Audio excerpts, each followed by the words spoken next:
Just give us a sense of where we are at the investigation. Is this the middle of the probe? Is this near the end of the probe? Where are we? Well, I mean, I think the straight answer is we really don't know. This is a very big probe. It's got a lot of different aspects to it, and we've only had very narrow, limited glances into it and a ton of leaks, often coming from sort of third parties, whether it's lawyers of people involved or other officials or sometimes some other places. It's been very challenging to make sure that we have a good full picture of where Mueller's investigation is, and that's by design. This investigation is intended to be done behind closed doors, and it's not like this is going to have a full report at the end of it. The report will come in the form of either indictments or plea deals or it being closed. So we've seen a little bit. We've seen a couple significant former Trump associates already either be indicted or have some kind of plea deal.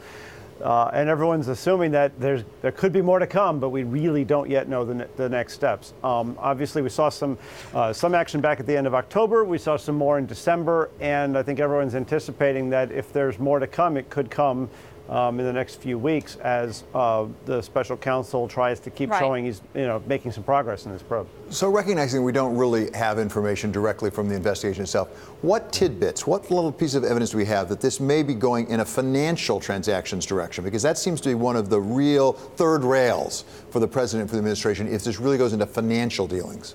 Now, it's a big question. We know that at various points there have been sort of looks at certain kinds of financial dealings. And so some of that involves some of the cases we've already seen. So some of that relates to Trump's former campaign manager, Paul Manafort, who has been indicted, and there's an active case that's ongoing. So we know there's been some look at financial records for him.